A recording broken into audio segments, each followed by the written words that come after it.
Cinema అయిన మహా Maruti talkies cinema ముచ్చట్లకు స్వాగతం. నేను మిస్టర్ బి. మాట సూటిగా ఉంటుంది, మ్యాటర్ క్లియర్ గా ఉంటుంది. వీడియో టాకీస్ రాజా. ఇప్పుడు మ్యాటర్ లో కడదాం. 2015 సంవత్సరానికి సంబంధించి అప్పుడే 6 నెలలు కంప్లీట్ అయిపోయాయి. ఈ 6 నెలలలో తెలుగు సినిమా పరిశ్రమ గుర్తించుకోదక్క సంచలనాలు చేయడానికి ఆసక్తి ప్రదర్శించలేదు. 2015 సంవత్సరం మొదలైన తర్వాత ఇప్పటి వరకు తెలుగు సినిమాలకు సంబంధించి ఒక్క బ్లాక్ బాస్టర్ మాత్రమే నమోదైంది. తర్వాత 2 కంటి తుడుపు హిట్లు, కొన్ని ఎబో యావరేజ్ సినిమాలు మాత్రమే బాక్స్ ఆఫీస్ దగ్గర పరిమితమైన సందడి చేశాయి. చిన్న సినిమాల పరిస్థితి అయితే మరీ దారుణంగా ఉంది. మళ్ళీ ఇది రాని రోజు కేరింత సినిమాలు మాత్రం ఏ సెంటర్స్ లో చక్కటి ప్రదర్శనను కొనసాగించి నిర్మాతలకి భారీ నష్టాలని కలగకుండా చేయడంలో సఫలమయ్యాయి. పెద్ద సినిమాల విషయానికి వస్తే Pawan Kalyan Gopala, junior NTR temper, Allu Arjun son of Satyamurthy సినిమాలు కేవలం పెట్టుబడుల్ని వెనక్కి తెచ్చుకోవడం వరకే సఫలమయ్యాయి. కొన్ని ఏరియాల్లో కొంతమంది డిస్ట్రిబ్యూటర్స్ కి మాత్రమే లాభాలను కట్టుబెట్టాయి, కొన్ని చోట్ల నష్టాలను కూడా మూటగట్టాయి. నటసింహ, నందమూరి బాలకృష్ణ నటించిన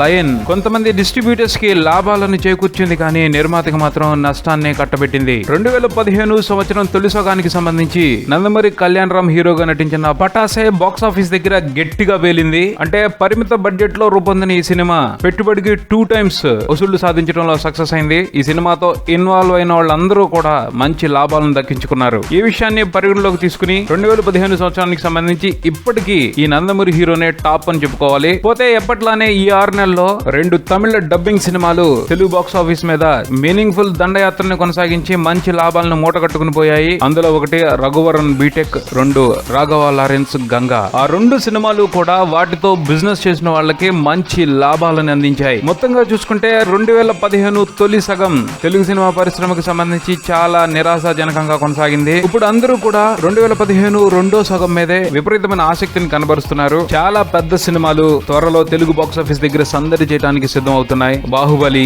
Rudramadevi, Srimanthudu, kick 2, Akhil Vinayak cinema, Srinu Vaitla, Ram Charan cinema, ఇలా చాలా పెద్ద సినిమాలన్నీ రెండో సగంలోనే రానున్నాయి. వాటిల్లో చాలా వరకు సూపర్ హిట్ సిగ్నల్స్ ని ఇస్తున్నాయి. తెలుగు సినిమా పరిశ్రమ కూడా బోల్డన్ ఆశలు పెట్టుకుంది ఆ సినిమాల మీద.